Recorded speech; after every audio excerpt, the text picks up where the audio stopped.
यह एक सच्ची घटना पर आधारित कहानी है। दोस्तों, अगर आप भी ऐसी ही परेशानियां और मुश्किलों से गुजर रहे हैं तो ये कहानी आपके लिए है।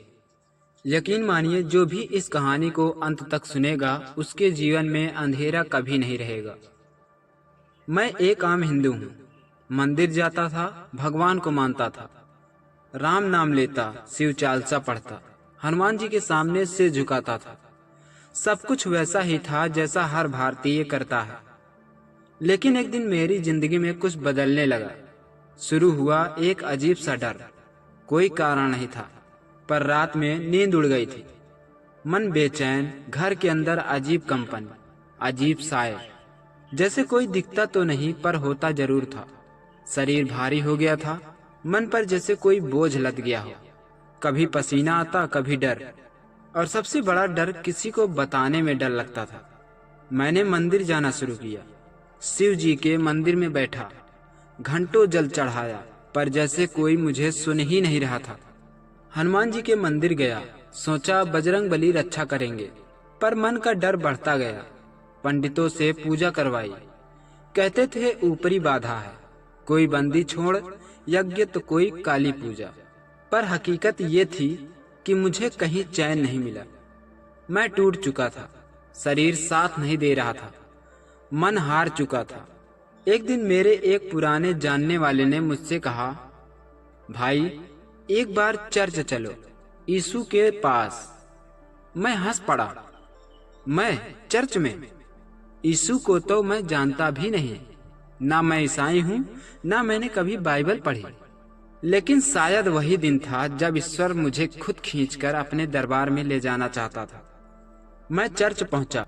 कोई मूर्ति नहीं, कोई शंख नहीं, ना कोई मंत्र, बस एक साधारण हॉल, एक लकड़ी का क्रॉस और कुछ लोग प्रार्थना कर रहे थे।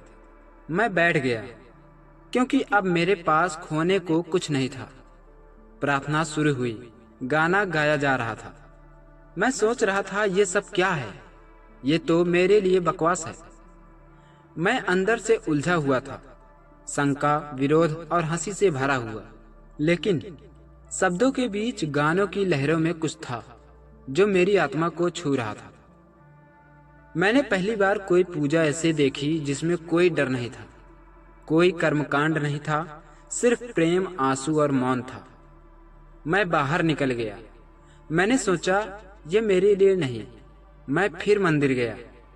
अब फिर से वही मंदिर, वही आरती, वही मंत्र। लेकिन इस बार भी कुछ महसूस नहीं हुआ। कई दिन बाद मैंने फिर उसी चर्च में लौटा। इस बार अपने मन की हंसी के साथ नहीं, बल्कि एक टूटे हुए इंसान की तलाश के साथ। मैं बैठा, आंखें बंद की, कोई प्रार्थना नहीं की, सिर्फ अंदर कहा, अगर तू है तो मुझे छू ले, बस एक बार। और यकीन मानिए, मैं रो पड़ा, बिना किसी वजह के, बिना किसी शब्द के, जैसे कोई भीतर से मेरे आंसू पोंछ रहा था। एक हफ्ते में बदलाव शुरू हुआ। मन हल्का होने लगा, डर जैसे हटने लगा, शरीर में ताकत आई, नींद वापस लौटी। सपनों में डर नहीं, बल्कि प्रकाश आने लगा। मैंने किसी से कुछ नहीं कहा, बस महसूस किया कि मुझे खोजने कोई आया नहीं था, बल्कि मैं किसी के द्वारा चुना जा चुका था। मैं आज भी हिंदू हूँ। मैं शिव को मानता हूँ, हनुमान को भी। लेकिन अब मुझे पता चल गया है, ईश्वर नाम से नहीं आता, वह तब आता है जब आत्मा थक कर रो पड़ती है। यीशु को मैंने कभी नहीं माना था, पर शायद वही मुझे सबसे पहले जानता था। दोस्तों, यह एक सच्ची घटना पर आधारित कहानी है। अगर आपने भी कभी ऐसा चमत्कार महसूस किया हो तो कमेंट में जरूर बताएं, और इस वीडियो को शेयर कीजिए उन लोगों के लिए जो आज भी किसी अदृश्य जवाब की तलाश में हैं। सब धर्मों का सम्मान करें, लेकिन अपने अनुभव को सच मानने से मत डरिए। यही थी आज की कहानी। दोस्तों, कहानी अच्छी लगी हो तो चैनल को सब्सक्राइब करें, बेल आइकन को जरूर दबाएं। मिलते हैं अगले वीडियो में एक नई दिलचस्प कहानी के साथ। तब तक खुश रहें, स्वस्थ रहें।